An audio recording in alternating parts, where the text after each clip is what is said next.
नमस्कार, एक बार फिर से आप सभी का स्वागत है। मैं हूं आपके साथ पूजा यादव। न्यूज वन इंडिया पर ई चर्चा लगातार जारी है। ई चर्चा कर रहे हैं अनलॉक पर। अब हमारे साथ जुड़ गए हैं उन्नाव सदर से विधायक हैं बीजेपी के पंकज गुप्ता। पंकज जी, स्वागत है आपका न्यूज वन इंडिया पर। पंकज जी, कोरोना धन्यवाद। काल में लॉकडाउन के दौरान आपके खूब चर्चे रहे हैं, जो आपने प्रयास किए उनको लेकर, वो चाहे लोगों को जागरूक करने की बात हो, आपके द्वारा नंबर फ्लैश करके बकायदा मदद उन तक पहुंचाने की बात रही हो। काबिले तारीफ है आपके प्रयास। जी जी, धन्यवाद बहुत बहुत। और अगर जनता का जनसेवक जब इस तरह के प्रयास करता है तो लोगों के भी मन को खूब भाता है। तो उम्मीद है कि आपके इलाके में, आपकी कॉन्स्टिट्यूएंसी में आप लोगों के मन को खूब भाते होंगे।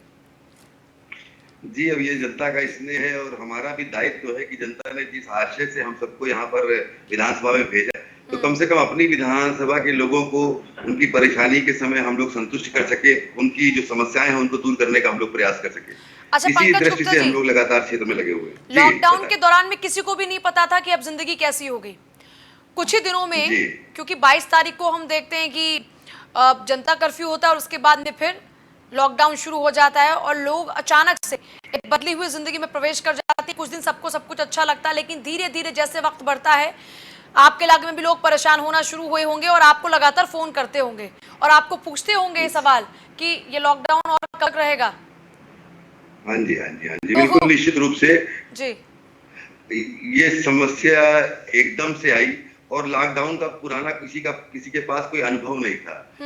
क्राइसिस के समय लोगों के सामने पैनिक रहा कि किस प्रकार से खाद्य सामग्री मिलेगी, दूध फल सब्जी की आपूर्ति होगी, किस प्रकार से हम बाहर निकल के अपने काम कर सकेंगे। बहुत सारी दिक्कतें थी, लेकिन मैं कह सकता हूँ कि माननीय मुख्यमंत्री जी के निर्देशों के अनुसार उन्नाव प्रशासन ने तत्काल प्रभाव से उसी दिन, जिस दिन मोदी जी ने लॉकडाउन किया, हम लोगों ने बैठक करके कंट्रोल रूम खोला। प्रशासनिक दृष्टि से कंट्रोल रूम अलग खुला और व्यक्तिगत रूप से हमने भी जनपद के लिए एक अलग कंट्रोल रूम बनाया। हम लोगों ने प्रशासन से तालमेल बिठा के जनता के सामने हमारे आने वाली जितनी भी समस्याएं थी, चाहे वो राशन की हो, फल दूध सब्जी की हो, या किसी के आवागमन की हो, किसी को कानपुर लखनऊ से आना हो जाना हो, ये सारी समस्याओं को दूर करने का प्रयास किया। दूसरा विषय कोरोना की महामारी में सबके सामने था कि किस प्रकार से हम लोग सैनिटाइजेशन का काम कर सकते हैं। बॉर्डर्स अपने सील करके गैर जनपद के लोगों को अपने जनपदों में न आने दें और अपने जनपद के लोगों को बाहर न जाने दें। इस दृष्टि से भी हम लोगों ने लगातार काम किया। अपने स्तर से भी बॉर्डर्स पे सारे जनपद के हम लोगों ने कैमरे लगवाए और प्रशासन ने भी इसमें भरपूर मदद किया। इसी कारण शुरुआती दौर में कोरोना की जो बढ़ोतरी जिस दृष्टि से पूरे देश में, अन्य प्रदेशों में और अन्य जनपदों में कोरोना बढ़ा, हमारे उन्नाव में नहीं बढ़ा। दुर्भाग्य से जब अप्रवासी अपने जनपद में लौटने लगे, वो भी अपने परिवार के बच्चे, स्वाभाविक रूप से उनको आना था, जब वो आने लगे तो निश्चित रूप से कोरोना की गति हमारे जनपद में बढ़ी और आज 120 के आसपास कोरोना संक्रमित हमारे जनपद में भी है। दुर्भाग्य से 2 लोगों की मृत्यु भी हो चुकी है, लेकिन फिर भी मैं कह सकता हूं कि अन्य जनपदों की अपेक्षा, अन्य प्रदेशों की अपेक्षा उन्नाव में स्थिति सामान्य है, नियंत्रण में है। और यदि किसी को किसी प्रकार की समस्या आती है तो हम सब मिलकर प्रशासनिक दृष्टि से भी और व्यक्तिगत स्तर पर भी हम लोग उसका निराकरण करने का प्रयास करते हैं। अच्छा, वैसे आपका जो ये इलाका है, जो आपकी कॉन्स्टिट्यूएंसी है, बहुत चर्चाओं में रहती है और उन चर्चाओं में जो गलत हुआ उसको लेकर आपने कई दफ़ा अपना विरोध भी दर्ज कराया है। तो मेरा सवाल ये है आपसे कि जब लॉकडाउन हुआ तो यहाँ पर जो क्राइम रेट था वो भी बहुत कम रहा होगा। दूसरी बात ये कि इतना सब कुछ दुनिया में बदल रहा है, लोग बदले कि नहीं बदले जिनकी खराब मानसिकता उन्नाव में थी? देखिए, अब ये मानसिकता की व्यवस्था है। ये मानसिकता इस प्रकार से होती है कि बरसों बरस चली आ रही मानसिकता को एकदम से किसी व्यवस्था के अनुसार सुधारा नहीं जा सकता। हाँ, इतना जरूर कह सकते हैं कि लॉकडाउन के पीरियड में जो क्राइम रेट था वो पूरे देश का, पूरे प्रदेश का और हम कह सकते हैं हमारे उन्नाव का भी शून्य सा हो गया था। सामान्य रूप से किसी प्रकार का कोई क्राइम नहीं हो रहा था। हाँ, लॉकडाउन खत्म होने के बाद धीमे धीमे अनलॉक किया जा रहा है, तो उस प्रकार से जो सामान्य गतिविधियां बढ़ी हैं, जब सामान्य गतिविधियां बढ़ती हैं तो मनुष्य सामान्य रूप में भी आ जाता है और उस दृष्टि से थोड़ा सा क्राइम बढ़ा है, लेकिन बढ़ने के साथ साथ उस पर नियंत्रण करने का भी काम माननीय मुख्यमंत्री जी के निर्देशों के अनुसार हमारे जनपद के प्रशासनिक अधिकारी भी कर रहे हैं और हम लोग भी पूरी निगाह रखे हुए हैं। अच्छा पंकज जी, क्योंकि बहुत सी चीज़ें बदल रही हैं, वर्चुअल वर्ल्ड में हम एंटर कर चुके हैं और तो आने वाले दिनों में चुनाव भी हैं उत्तर प्रदेश में, और चुनाव भी उस वक्त में है जब हम इतनी सारी परेशानियों से जूझ रहे हैं, क्योंकि आमतौर पर 2.5 साल पहले ही एकदम चुनावी माहौल तैयार हो जाता है, जिसमें से अब लगता है कि लगभग 1 साल इसी कोरोना में गुजर जाएगा। तो राजनीति के लिहाज से अगर देखा जाए तो क्या कुछ परिवर्तन इस बार हो सकता है इस कोरोना को लेकर? देखिए, इतना तो जरूर हम कहेंगे कि जिस प्रकार से आपने कहा कि अब राजनीति के साथ साथ जो संपर्क की व्यवस्था है उसमें भी बदलाव करना पड़ेगा। कोरोना का विषय इस प्रकार से हो गया है कि मुझे लगता है कि अब कोरोना के साथ जीने की आदत और प्रैक्टिस हम लोगों को करनी पड़ेगी। देखा होगा आपने, राजनीतिक दलों ने, विशेषकर हम लोगों ने भी और भारतीय जनता पार्टी ने विशेषकर जनता से संपर्क करने के लिए तमाम प्रकार की एप्लीकेशंस, जूम हो चाहे डुओ हो, इनका प्रयोग करके मीटिंग करना, जनता से संपर्क करना। और मैंने भी कोरोना कालखंड में जब लॉकडाउन चल रहा था तो डुओ ऐप के माध्यम से जनता में राशन वितरण का कार्यक्रम बड़ी तेजी से किया। संवाद भी जनता से लगातार उस ऐप के माध्यम से करते रहे। तो अब राजनीति में जनसंपर्क इसी प्रकार से करना शायद भविष्य में संभव हो पाएगा। वो भीड़ लगाकर जनसभा करना मुझे लगता है वो ठीक भी नहीं, उचित भी नहीं, वो कर पाना अब संभव भी नहीं हो पाएगा। तो एक बहुत बड़ा, मैं कह सकता हूं कि परिवर्तन आया है। जनता भी जागरूक हो रही है। मैं देखता हूं गांवों में भी लोग अब मास्क का प्रयोग करने लगे हैं, सोशल डिस्टेंसिंग का अनुपालन करने लगे हैं। कमोवेश लोगों में परिवर्तन आया है, जीवन जीने की पद्धति में परिवर्तन आया है और निश्चित रूप से लोगों के मन में ये भावना आई है कि यदि हम जागरूक ना हुए तो कोरोना हमारे तक भी पहुंच सकता है। ऐसा भाव लोगों के मन में आया है। अच्छा, क्योंकि आपके बारे में जो मैंने पूरा रिव्यू किया उससे मैंने एक चीज़ महसूस की कि आप गलत को गलत कहना जानते हैं। आमतौर पर सत्ता में जो काबिज लोग होते हैं वो बहुत कम, उनमें कुछ ऐसे लोग होते हैं जो गलत को गलत कहना जानते हैं।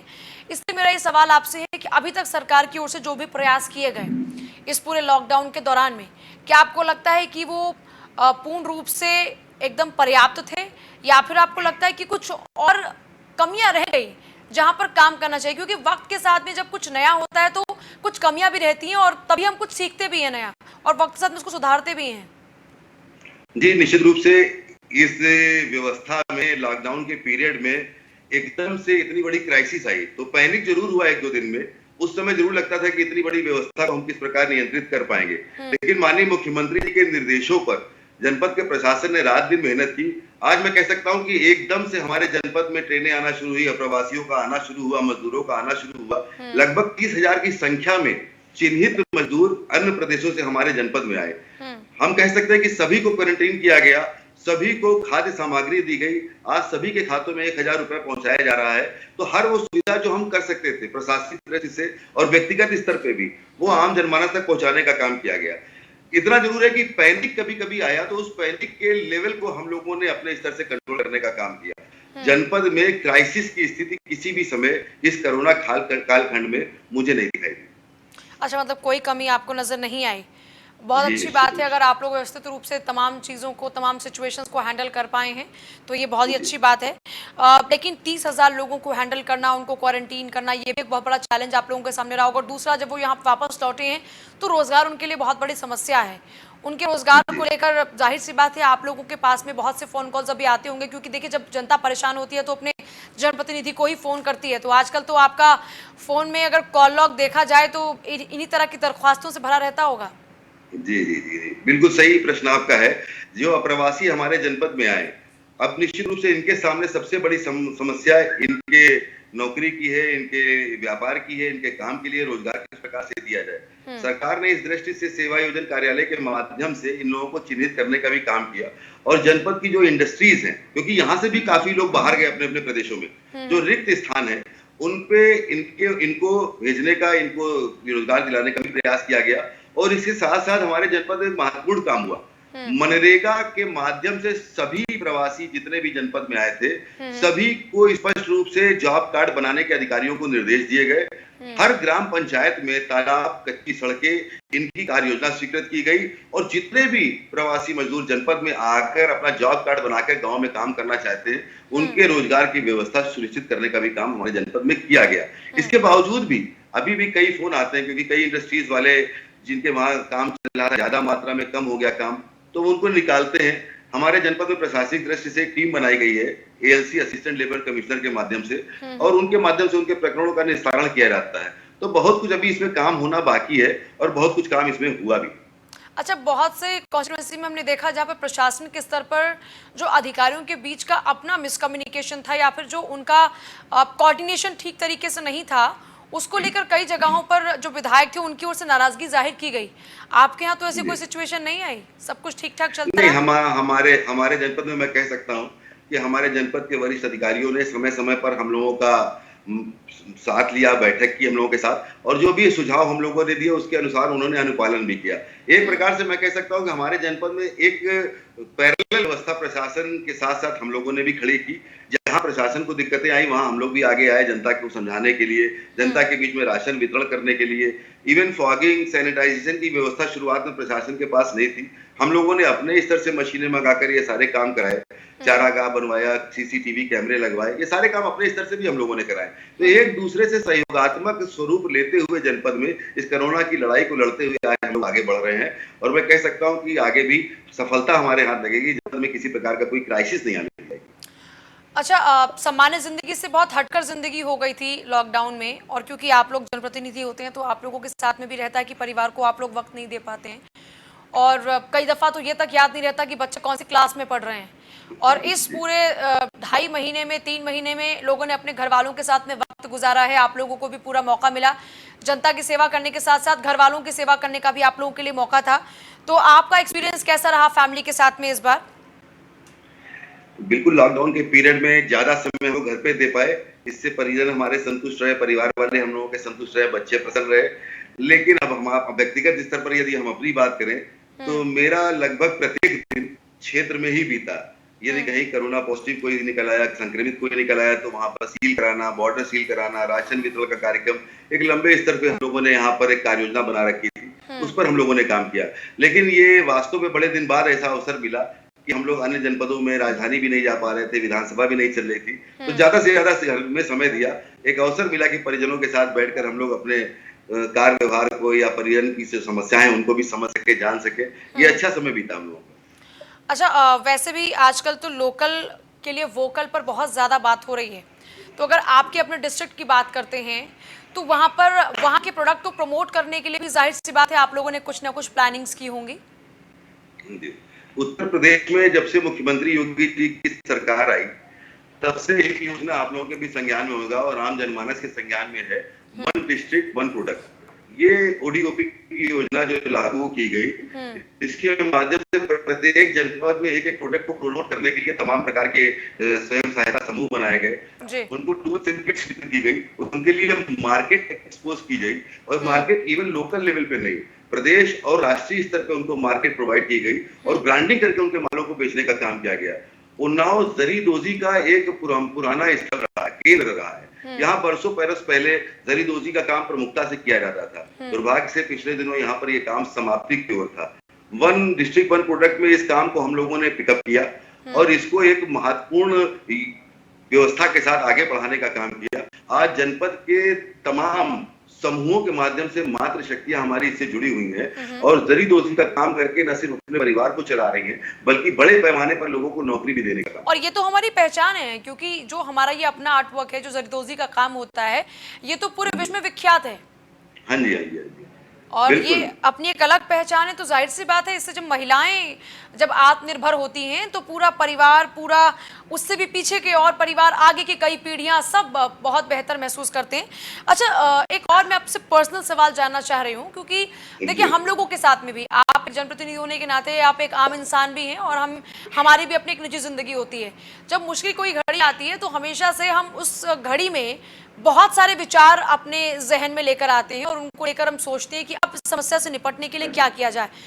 आपके जहन में भी जाहिर सी बात है कुछ ऐसे ख्याल आए होंगे, और इन ख्यालों के साथ में इस बुरे वक्त में आपने ऐसी कौन सी चीज़ है जो आपने सोचा कि अब इस बुरी आदत को छोड़कर मैं आगे कुछ और अच्छी चीज़ों को अपनी ज़िंदगी में अडॉप्ट करूंगा? कोई ऐसा ख्याल आपके जहन में जो आया हो? नहीं, ऐसा कोई विशेष ख्याल नहीं आया। हाँ, हम लोगों के मन में हमेशा एक बात चला करती है कि आम जनमानस को जो असुविधा हो रही है, कंट्राडिक्टरी उन असुविधाओं को दूर करने के लिए हम लोग क्या क्या प्रयास कर सकते हैं, अतिरिक्त क्या हम लोग कर सकते हैं। तो जिस दिन जो समस्या आती गई उसके हिसाब से हम लोग प्लानिंग करते गए और उसका काम कर रहे हैं। इस लॉकडाउन के पीरियड में निश्चित रूप से जो भाव मन में आए वो शुरुआती भाव निराशाजनक थे। ऐसा लगता था कि ये इस बीमारी के माध्यम से किस प्रकार हम लोग लड़ेंगे, इस बीमारी को किस प्रकार से हम लोग मात दे पाएंगे, और इसकी व्यवस्था, इससे लड़ने की व्यवस्था हमारे पास है कि नहीं। आपने देखा होगा शुरुआती दौर में हमारे पास राष्ट्रीय स्तर की जब न्यूज़ें सुनते थे, खबरें सुनते थे, अखबारों में देखते थे, तो हमारे पास वेंटिलेटर्स की कमी थी, पीपीई किट की कमी थी, मास्क नहीं उपलब्ध हो रहे थे लोकल लेवल पे। आज जिन मास्क को हम लोग बाजार में 4 रुपए में ले रहे, उस समय 15-20 रुपए में भी हमारे पास उपलब्ध नहीं थे। तो ऐसा लगता था कि ये बहुत बड़ा संकट है, इससे कैसे हम लोग फाइट बैक कर पाएंगे। लेकिन मैं धन्यवाद देना चाहता हूँ अपने देश के प्रधानमंत्री मोदी जी का कि उन्होंने इस लॉकडाउन के पीरियड में भारत को आत्मनिर्भर भारत बनाने का काम किया। लेकिन मैं और इसमें इन थोड़ा सारी सा अलग आप लोगों से हटकर मत रखती हूँ। देखिए, सरकार जब मजबूत होती है तो जाहिर सी बात है, जैसा राजा वैसी ही प्रजा होती है, वो चीजें ठीक हैं। लेकिन आमतौर पर इसके लिए आपको श्रेय जनता को भी देना चाहिए, क्योंकि ये भारतीय लोग ही हैं जो समस्या में कभी झुकते नहीं हैं, बल्कि हमेशा उससे जूझने को तैयार रहते हैं। और हम लोगों ने देखिए किस तरीके से, चाहे मास्क की बात हो, पीपी किट की बात हो, कितनी आत्मनिर्भरता लेकर आए तुरंत रूप से। सभी लोगों ने एकजुटता के साथ में इस ओर प्रयास किया, और आज देखिए हम वैश्विक स्तर पर हम और एक्सपोर्ट कर रहे हैं इम्पोर्ट करने की बजाय। जी जी, यही हम कहने जा रहे थे कि लोकल लेवल पे तमाम जो महिलाओं के समूह थे, उन लोगों ने भी घरों में मास्क बनाना शुरू कर दिया, और इस स्तर पे मास्क बनाया कि आज हमारे पास मास्क की मात्रा अपने उपयोग के लिए तो पर्याप्त है ही है, हम बाहर भी बेच सकते हैं। तो इस व्यवस्था को एक दिशा देने का भी काम, नेतृत्व का काम होता है हमेशा लोगों को प्रेरणा देना, दिशा देना। नेतृत्व कोई काम नहीं करता। प्रधानमंत्री जी यदि झाड़ू लगाते तो इसका तात्पर्य ये नहीं कि पूरे देश में वो झाड़ू लगाएंगे तभी सफाई होगी।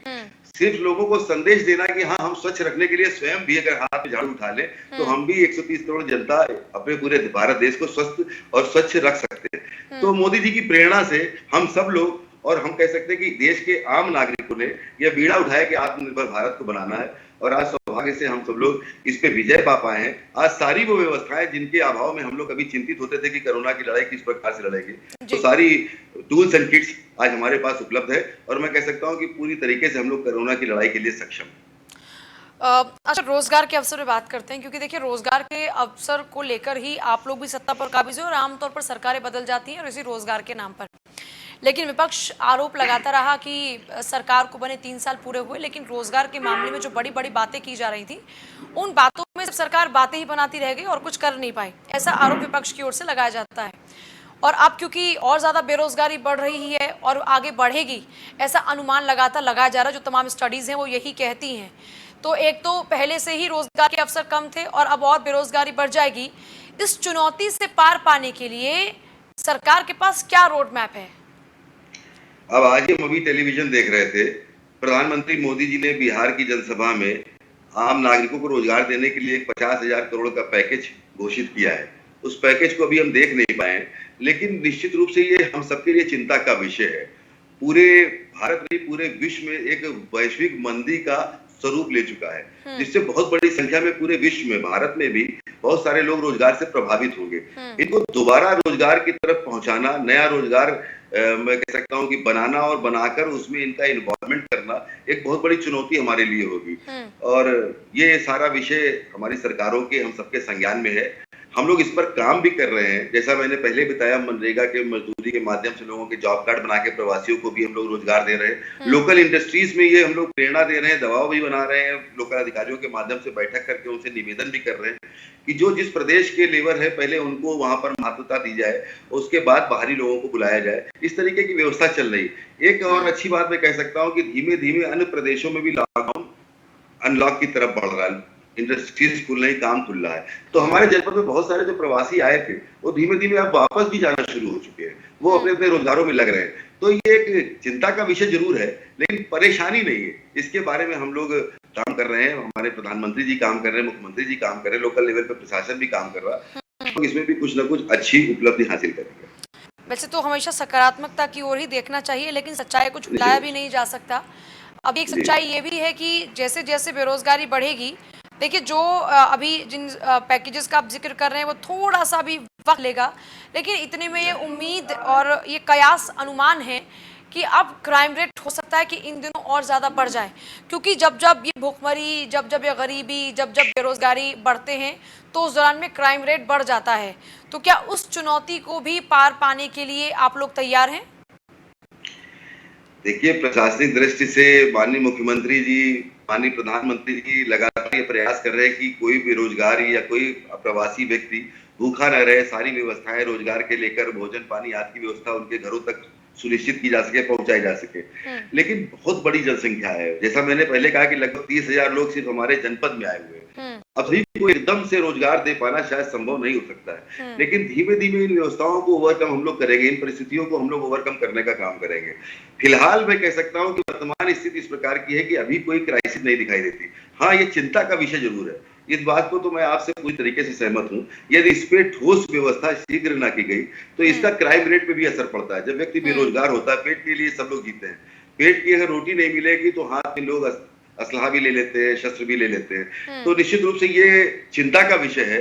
यदि नौजवानों को हम लोग रोजगार नहीं दे पाएंगे तो भविष्य में इसका असर क्राइम रेट पे भी पड़ेगा। इसलिए मैं कह सकता हूं कि हमारी सरकारें भी चिंतित हैं और अभी देश में जो एक विषय जिसमें सबसे ज्यादा चर्चा हो रही है, डिप्रेशन जी, हो सकता है कि इसमें भी बहुत ज्यादा तादाद में इजाफा हो आंकड़ों के अंदर, क्योंकि जब बेरोजगारी आती है, जब समस्याएं अनेक आती हैं, तो ये डिप्रेशन का रोग लोगों को जाता है और पता नहीं लगता। इसीलिए हम ये ई चर्चा कर रहे हैं ताकि लोगों तक सकारात्मक आचार विचार का ये जो पूरी प्रक्रिया है संपन्न हो और हमेशा सकारात्मकता की ओर आगे बढ़ा जाए, उसी ओर सोचा जाए, क्योंकि नेगेटिविटी से सिर्फ नुकसान होता है, पॉजिटिविटी से सिर्फ आप आगे बढ़ सकते हैं। ये हमारी कोशिश है इसी चर्चा के जरिए। अच्छा, मैं जिस विचार का आपसे जिक्र कर रही थी, मेरा विचार सिर्फ ये नहीं था कि कुछ आपको ऐसा थॉट आया, लेकिन मेरा विचार सिर्फ तात्पर्य ये भी था कि क्योंकि आपको वक्त मिला तो कभी आपको लगा हो कि आप कम से कम ये तय कर लेते हैं, कई बार हम की जिंदगी में ये छूट गया था, अब क्यों ना इसको कुछ टाइम के लिए पकड़ के रखा जाए। जैसे मान लीजिए कि आपने माता पिता के साथ में आपको वक्त गुजारे वक्त हो गया हो और जब आपको मौका मिला तो आपके लगा हो कि शायद अगर दिन में मैं 10 मिनट भी अपने माता पिता के साथ बैठूं तो ये मेरी जिंदगी के लिए बेहतरीन पल हो सकते हैं। तो ऐसा कोई परिवर्तन या ऐसा कोई आपने अपने लिए कुछ निश्चय किया हो? जी, निश्चित रूप से एक दो बार नहीं, कई बार मन में ये ख्याल आया, क्योंकि पहले के दौरान और पहले की अपेक्षा इस बार ज्यादा घर में रहने का समय हम लोगों को मिला, तो कई घटनाएं देखने को मिली टेलीविजन के माध्यम से, समाचार पत्रों के माध्यम से, कि कई नौजवान साथी हमारे बीच से इस कोरोना की लड़ाई में हमारे बीच नहीं रहे और वो अपने माता पिता से दूर कहीं सेवा कर रहे थे, कहीं काम कर रहे थे। तो ये मन में प्रभाव आता है कि ये माता पिता जिन्होंने हमें जन्म दिया, पाला पोसा, ये अवसर है कि हम इनके साथ रहे। तो अब मन में यही भाव आता है कि आगे भी भविष्य में इनको कुछ ना कुछ हम लोगों को ज्यादा समय देना चाहिए, क्योंकि ये जीवन का कोई वास्तविक निश्चित सीमा रेखा नहीं है। ये मन में भाव आया और यहीं से मन में ये भाव भी आता है कि जो हमारे माता पिता हैं, जो हमसे अपेक्षा करते हैं, शायद उनकी अपेक्षाओं में, दुनिया की अपेक्षाओं में भले हम खरे उतरे हों, लेकिन माता पिता की अपेक्षाओं में हम शायद उतना खरे नहीं उतर सकते। तो ये यहाँ से ये मन में भाव आया कि अब और कुछ किया जाए कि न किया जाए, लेकिन अब माता पिता की सेवा में भी समय दिया जाए। ये भाव आता है, निश्चित रूप से मन में आता है। बिल्कुल, देखिए, क्योंकि जनसेवा के साथ साथ उन माता पिता की सेवा भी बहुत आवश्यक है जिन्होंने हमें जन्म दिया है। हम उनके ऋणी हैं, थे और हमेशा रहेंगे। उनका ये ऋण हम कभी जिंदगी में उतार ही नहीं सकते हैं। नहीं, ये भाव आया मन में, बिल्कुल आया। अच्छा पंकज जी, क्योंकि आपके अगर उन्नाव इलाके की हम बात करते हैं तो वहां पर अभी लोग क्या वाकई सोशल डिस्टेंसिंग का पालन कर रहे हैं और लोग क्या उतना जागरूक हैं? देखिए, चर्चा में यदि मैं कहूं तो लोग जहां पे भी भीड़ भी इकट्ठा होती है, लोग खड़े भी होते हैं, वहां ये कहते जरूर है कि सोशल डिस्टेंसिंग और दूर रहिए और मास्क लगाइए। मास्क लगाने में लोग जागरूक हुए हैं, सोशल डिस्टेंसिंग में भी लोग अधिकाधिक लोग जागरूक हुए हैं, लेकिन कई बार विशेष परिस्थितियों में सोशल डिस्टेंसिंग के अनुपालन में गलतियां होती, कमी आ जाती है और इसी कारण शायद सोशल डिस्टेंसिंग उतनी तरीके प्रभावी ढंग से लागू नहीं हो पाती। लेकिन लोग जागरूक है और ये मान के चलते हैं कि हमें दूरी बनानी है, मास्क लगाना है, मुंह ढक के बात करनी है, कम से कम बाहर निकलना। इसके प्रति गांव का अंतिम छोर में भी बैठा हुआ व्यक्ति जागरूक है और ये जागरूक होना ही हमारे लिए बड़ी बात है। और निश्चित रूप से कभी कभी कोई ना कोई गलती चूक होती है, भीड़ भी इकट्ठा हो जाती है, लेकिन लोग जागरूक है, इतना मैं कह सकता हूँ। चलिए, बहुत शुक्रिया आपका बातचीत के लिए हमसे। देखिए, हम उम्मीद करते हैं कि सभी लोग स्वस्थ रहें, हम उम्मीद करते हैं कि सभी लोग सोशल डिस्टेंसिंग का पालन करेंगे। हम उम्मीद ये भी करते हैं कि अपने चेहरों पर आप मास्क लगाकर रहेंगे, क्योंकि इस वक्त सिर्फ एक ही बचाव है आपके लिए और वो है कोरोना से बचने के उपाय। तो इन उपायों के तौर पर अपने चेहरे को ढककर रखें, यानी कवर्ड रखें मास्क से। इसके अलावा सोशल डिस्टेंसिंग का पालन करें और हर आधे घंटे में अपने हाथ को आप साबुन से, हैंड वॉश से, जो भी आपके लिए मुनासिब है, आप हाथ धोते रहें। और अगर बहुत मजबूरी हो तो आप सैनिटाइजर का इस्तेमाल करें। रुकने बहुत ही छोटे से ब्रेक के लिए ई चर्चा लगातार जारी।